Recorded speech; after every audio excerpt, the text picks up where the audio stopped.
રામ રામ ને સીતારામ બધાને માતાજી હવનું સારું કરે ને બધાને હાજર નરવા રાખે એવી શુભેચ્છા આપું છું. તો આપણે જો જાગીને તો આજ પેલા નાઈ નહીં ખાન પછી સિરાવી લીધું અને હવે આવ્યા સિવા સીધું કરવા આપણે અત્યારે જો ઠોરમાં કેવું પદળા ને એવું બધું વેરાણ શીખણ કરી નાખ્યું છે.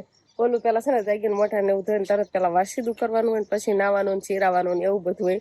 પણ શિવાની બેન દરરોજ એમ કે આ જૂના કપડા લઈને આવું ને કાંઈ એમ કે આ નહીં નવા પેર આ શિવાની બેન હુતા હતા ને કા આપણે નાઈને તૈયાર થઈ જાય એટલે હવે ન કે ને નવા પેર ઓલા પેર એમ જૂના કપડા હાથમાં ફાળી જાય ને એટલે નવા પહેરાવે પરાયણે. એટલે મેં કીધું આજે હુતી છે ને કાજ આપણે વહેલા હલા નાઈ નાખું છે તૈયાર થઈ જવું છે. એટલે તૈયાર થઈ ગયા ને હવે વાસીદું કરવાનું છે. બધાને વાવું સોળવું પડશે નકર તો કોતરા બધે છે નહીં ખાવ એટલે વાવું તો પડે જ તે કઈ વાંધો ને ફટાફટ વાસીદું કરી નાખી. આપણે શિવાની બેન તૈયાર થઈ ગયા છે સરસ મજાના લિપસ્ટિક કરીને તૈયાર થઈ ગયા. ઓહો અને આપણે અંકિતાબેન છે ને હવારમાં આ કુંડા જે પાણીના મૂક્યા છે ને ચકલીના એમાં પાણી ભરવાનું કામ હાલે છે. જો આ ભરાઈ ગયું છે સલકાણું હાલો બીજામાં જો તો ફૂઈ શું કરે છે એમ જોવાનું. જો ખુરશી લઈ લે ફૂઈ ખુરશી દાળ રાખવાની હોય. જો ખોટી ગયું છે એમાં પાણી હવે ખોટી ગયું છે ખોટી જ જાય ને. જો સણ ને એવું તો મળે જાય પણ હારે આપણે પાણીની પણ વ્યવસ્થા કરવી પડે. એટલે આવા બે સાબડીઓ લીધી હતી એટલે રોજ એને ભરવાના. એટલે હું કીધા બેન અત્યારે ભરી વાળે અમારે ચીરાવાઈ ગયું નહીં તો હાવ ખાલી છે. જો હવે સારું ધોય ને પાછું ભરી વાળો. તો ગાય અત્યારે છે ને પરાયણે વહેલું ઉઠવું પડ્યું છે એટલે માથું નથી વળાઈ વેલા ઉઠવું પડ્યું છે પરાયણે. એનું પણ કાંક રીઝન છે નહીં. રામ રામ ને સીતારામ ડાયરા. તો આજે છે ને ભાઈ આપણે સ્પેશિયલ ખીસોડેથી દેશી ગોળ ખીસોડો નો શું કહેવાનું કોણ કેવા શું કહેવાય મને ખબર નથી પણ આપણે સ્પેશિયલ દેશી ગોળ લેવા જવાના. ગોળ બનતો હોય ને ઈ એને શું કહેવાય? ખીસોડો રસ કાઢે એને ખીસોડો કહેવાતો શું કહેવાય જરા કોમેન્ટ કરજો ને. આપણે જવાનું દેશી ગોળ લેવા પેલું ભાતું ગોળ જ્યાં શેવડી રાડા હોય શેવડી અને એની બધી પ્રોસેસ ગોળ તૈયાર થતો હોય ત્યાંથી ત્યાં ખુદ જવાનું છે દુકાને થી નથી જવાનું ને છોકરા આમ તો વિહાન કેતો કાકા શેર તું કે પાપા ભાઈ જો બે ભાઈ બન આવી ગયા છે ને એના પાપા હવે તૈયાર થઈ જાય. તો અત્યારે છે ને મારા દાદા અચાનક જ આવ્યા છે. ફોન બોન કઈ આવ્યો નતો સરપ્રાઈઝ આપ્યું મારા દાદા. આપણે ખાયા છે ને બધું જમવાનું તૈયાર કર્યું એટલે જમવાનું પણ આપણે હવે બની ગયું છે. હું થાળી તૈયાર કરું છું. શિવાની પપ્પા સરસ મજાનું શ્રીખંડ લઈ આવ્યા છે અને આપણે પૂરી બનાવી છે અને આમાં મગનું શાક દાદા કઠોળનું શાક ભાવે ને એટલે મગનું શાક બનાવ્યું છે. થોડીક રોટલી બનાવી છે અને ફરફરે આપણે તળી છે. તો આવું બધું કાંક આપણે જમવાનું તૈયાર કર્યું છે અને હું થાળી તૈયાર કરું છું. થાળી તૈયાર થઈ જાય ને પછી આપણે જમવા બિહારી દેવી. મોટ બાપુને હાથ કરવા ગયા છે અંકિતાબેન. હાલો હાથ ને હું ચોરાવી ને પછી આપણે જો સરસ મજાની ડીશો તૈયાર કરવાળી છે પીરસી અને હવે બસ જમવા બિહાર દેવાના છે. મારા દાદા આ મકાને પહેલી વાર આવ્યા છે.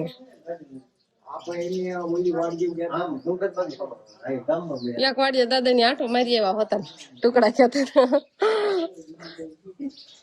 વ્યાવા એમ કર આસન્યામાં સાબા જોયો પવન છે આજ આમ જો આસન્યા ઉડી જાય આમ હરખું કરવાળું. આજ પવન છે ને વધુ થોડો.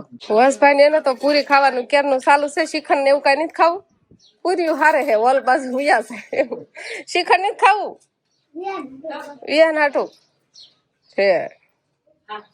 અંકિતા બેન તાર પીરસવા બેઠા છે અને મારા મહાન બધા આવ્યા છે ને બધા ને તાર આપણે જમવા બેહાર દીધા છે. તો હે ને ભાઈ આજ તો દાદા ને બહુ લાભ દીધા છે કેમ કે દાદા આવ્યા છે ને એટલે હવે ને પૂરી બનાવી શ્રીખંડ લઈ આવ્યા અને હવે ઠંડુ શરબત બનાવે એ પણ ભરી આવ્યો સમજા.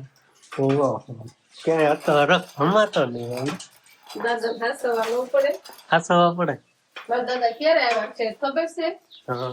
જૂના ઘરે આપણે રહેતા હતા ને ત્યારે ઠેઠ આવ્યા. ત્યાં મકાને આપણે નથી ના ત્યાં કેટલા ટાઈમ પછી આવ્યા છે મારા દાદા. તો ઘણો ટાઈમ થયો એટલે છેલ્લે ભરવા છે પછી એક જ વાર આવી ગયા છે. નથી આવ્યા આ નવા મકાન આવ્યા જ નથી. ના એમ કે છે કે આ ખાલી નમાજ ચાલુ હતું કે કેવું માળિયા માળી ને એવું બધું ભરેલું ત્યારે કેટલા લાઈટ તો બધો સમય થઈ ગયો આયા સર નહીં થાય જરાક તમે કોમેન્ટ કરજો. મને બહુ રીતના ગોતું જૂના વ્લોગ જોયું ને ત્યારે આપણને ખબર પડે એના માહિતી કોણ નથી થાય તેમ. કાંઈ વાંધો નહીં, હાલો દાદાને પૂછે ખરા. દાદા ક્યારે આવ્યા હતા? હું પૂછ્યું તું હવારમાં આવ્યા ને હા. ત્યારે એમ કેતા હતા કે આ મકાન તમારે નતા થયા કે ત્યારે ઠેઠ આવ્યો તો જૂના ઘરે રહેતા તેમ કીધું. તો ઘણો ટાઈમ ના થયો હોય. ઘણો ટાઈમ તાર જોયો તે નથી ધાર જોઈએ ત્યારે થાય ત્યારે પણ મકાન નથી થયા ને ત્યારે આપણે ત્યારે મકાન ય નતા થયા દાળ બનાવ્યો ત્યારે જ નહીં.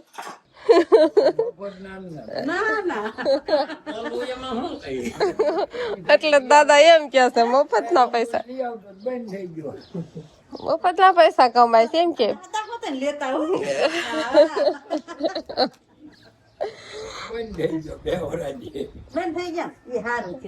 હવે ક્યાં જાય છે દાદા? એ થરું તાર રોકાવું છે? રોકાને તું ભણવા જવાનું છે હવે દાદાની જાય છે મારા માસી નો લે. તો અત્યારે મારા દાદાની તો જતા રહ્યા છે પણ શિવાની ના પપ્પા હવારના ગોળ લેવા ગયા હતા. એનું શું કર્યું કઈ કેતા જ નથી. તો ગોળ છે ને ભાઈ આજે આપણને મળ્યો નથી એટલે ના હે ને પૈસા દઈને આવતા રહ્યા છે. ફોન આવે ને ત્યારે આપણે લેવા જવાનું થાય, બરોબર? એવું છે. એ પાછો ગોળ દેશી ગોળ એમ કે ચૂલે બનતો હોય ને સીધો લઈને આવવાનો હોય એનું કેવડું માર્કેટ છે અત્યારે. એક ભેલી નથી પડી રહેતી, બોલો એટલી ગોળની માંગ છે. અને તમારા બધાની ઘણી કોમેન્ટ હોય હતી કે અમિતભાઈ તમે ભૂવા છો. એવું ભૂવા છો? ના શેના ભૂવા છો? શેના ભૂવા છો? ભૂવા જ નથી તમે. તો અમારે કેવો ભાઈ ભૂવા મંડળ જાતું હોય. ભૂવા તો અમારે ભૂવા પરિવાર તો છે બીજા છે, હું નથી. પણ હારે અમે બધા આનંદ કરવા જાય એટલે બે હાકડું લેવી એટલે મજા આવે એવું હોય. એટલે રીલો હમણાં સડાવી જોડતા હોય એટલે ઘણા કેવા મને ભૂવા છો બરોબર. અને એક ઈ કોમેન્ટ હતી કે અમિતભાઈ તમે થોડાક દિવસ પેલા વચમાં ગેપ મૂક્યો તો ને એમાં વ્લોગ નતા આવતા ને એનું કારણ તમે નથી જણાય. તો એનું કારણ શું છે કે અમારી બેન છે ને ડખો થઈ ગયો હતો જોરદાર મોટા ભાઈ. મેં કેટલા દી આપડે વિડીયો નો મૂક્યા? 3-4 દી નથી મૂક્યા પેલા બસ એનું કારણ એ છે. અમારે બેન છે ને ધડા ધડી આમ ડખો થઈ ગયો. તમારે બધા વાત ન થાય, અમારે ન થાય. અમારે વ્લોગ ન આવે સમજી લો ને આ બેન ડખા થઈ ગયા મોટા ભાઈ. ઈ તો એના ઘણા દિવસ થઈ ગયા ને ત્યારે કેટલા દિવસ 3 દિવસ 4 દિવસ લગભગ બ્લોગ નહીં આવ્યો હોય.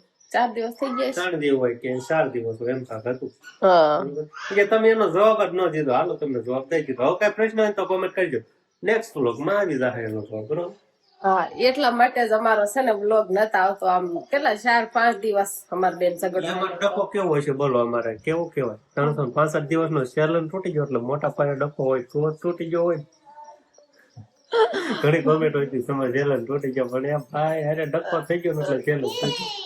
બાય ચેલેન્જ નો તોડાવી જતો. હા જીવાની કે હે તો અત્યારે ડખો નહીં ચાલતો પણ જયારે બ્લોગ નતા આવતા ને ત્યારે રિયલ માં હું કઉ છું કે ત્યારે અમે બાય ને અમારા બે ને બોલવાનું નતું એટલે અમે ડખો કરવાનો હતો એટલે બીજું બોલાવતા નતા એટલે બ્લોગ નતો બનાવ્યો. નહીં હાડી નથી, હાડી એને પહેરવી હોય અને બીજું શું હોય. હાડી આમ જો આખા ફળિયામાં છે ને ઢહડે છે અને એવો કલર છે ને કે મેલામ મેલો થાય ને એવો કલર બહુ જ મેલો થાય આ કલર. યા છે ને હાડી તમારે ને વધારાની છે એટલે જ આપી છે ને ઢહડવા. નકર તમે અડવા જો નાના છોકરાને ઢહડવા જો. મને બધી હા હા જો આ સવારમાં નહીં પહેરાવીને કાદા કેમે કરવા મેળા આ તો નહીં. પણ અંકિતાબેન કેવું કરે કે કઈ હાડી એવી ન હોય કે શિવાની ને પહેરાવી ન હોય એમ નહીં હાડી કાઢીને જ પહેરાવતો. મને એમ થાય મેલી કરે કોઈ ડાઘ પડે એવી હાડી હોય તરત આમ પાણી ના ને હોય તો એવી હાડી હું કેમ બગાડવા દઉં. એને શિવાની ને એવી ગમે પહેરાવે તો હાલે કે નહીં નવી પહેરાવે એમ સાવી આમ દઈ દેવાય. પછી એ કબાટમાં ઓલી ગુલાબી કલર ની હતી અને એ પહેરી હતી એમ કરતા ઓલી પહેરી હતી એનું સારું તમારા ડ્રેસ પહેરાઈ દે માનત નહીં એનું નવી પહેરાઈ દે તમે કેવા ને એટલે નવી જ પહેરાવો કેદી જૂની પહેરાવે એટલે સિવાય ની એવી છે ને જૂની હાડી પહેરે નહીં નવી જ દે. હા કરી દીધી મેં દીધી ગુલાબી કલર ની. ભગવાન ને શું લેવું છે? ભગવાન ને ખુશી. ખુશી એટલે શું ખબર છે? ખુશી એટલે ખબર છે? ખુશી કોને કહેવાય? એમ સાવી ને ખુશી કહેવાય. પેલા જો બધા સાવી એમ નથી કેતા, ખુશી એમ જ કેતા હતા પણ હવે સાવી એમ કે સાવી આવી નિહાન ને શિવાની ને અમારે બધું એવું ચાલતું હોય બધું કાક ને કાકા કેતો કાકા કાકા કાકા એક અસલ આવડી ગયું અમારે વિહાર ને કાકી ઈ નો આવડે કાકી કાકા કાકી કાકી નહીં બોલે કાકા કાકા એક જ બોલે હાડી પહેરાવામાં મારી છોકરી ને અડધી કરી નાખશે આમથી આમ ફેરવીને તમે હોય ને એટલે હરખી નો રે નખવા મસલી ઉભી રહેતા આમ જોતો શિવાની કાલ પીર દે કેતો આમ ઉપર કેતો આમ જો જોયું હામુ પીન કેતો દે પિન લેવી છે પિન ક્યાં હતી નથી નથી પિન નથી સુમ હાડી ઓઠે સુમ નથી તો અત્યારે અવાજ આવે છે ને ઘંટી નો અવાજ આવે છે અને આ બાજુ મગ જોવાનું આલે છે મગ છે ને થોડાક ઓલા થઈ ગયેલા છે હળી ગયેલા ને એવા છે આ બધા જો એવા છે આ ખોટા મગ છે આ હાસારી આનું બોર વાળવાના છે પાણીમાં નાખ્યું ને એટલે ખોટા હોય ઉપર છે ને નીચે હારા મગવાની તળિયા પડ્યા રે અને બાકી આ કથરોટમાં છે ને એ હારા મગ છે કોળીના દાણા હોતા ને ભળી ગયા છે એમાં તારે બધું મિક્સન થઈ ગયું છે આ શિવાની પપ્પાને શાક બહુ ભાવ્યું છે ને એટલે અત્યારે હોતા ખાય છે સારું બન્યું હતું બપોર ખાઈ મેળવું આવ્યું કેમ ઓલું બધું હતું ને ઠંડુ ઠંડુ એટલે શાક જાજુ ન ખાતું એમ સારું પણ સારું બનાવ્યું તો સાંજે ખાવ તો ખરા નકર ન ખાવ નકર દૂધ ને રોટલી વાળું હોય અને આપણે શિવાની બેન ને વાળું કરાવી લીધી છે અને અત્યારે આપણે પણ વાળું કરવા બેસી ગયા છીએ તો બસ હવે વાળું પાણી આપણે કરી લેવી તો આજનો દિવસ કાંક આપણે આવો રહ્યો તો આ સાથે જ હવે આજનો બ્લોગ આપણે અહીંયા પૂરો કરશું તો વિડીયો તમને કેવો લાગ્યો કમેન્ટમાં જરૂર કહેજો અને જો પસંદ જ આવ્યો હોય તો લાઈક કરજો શેર કરજો અને ચેનલમાં નવા હોય તો ચેનલને સબસ્ક્રાઈબ કરી લેજો તો ફરી પાછા મળશું આપણે નવા બ્લોગમાં તો બાય બાય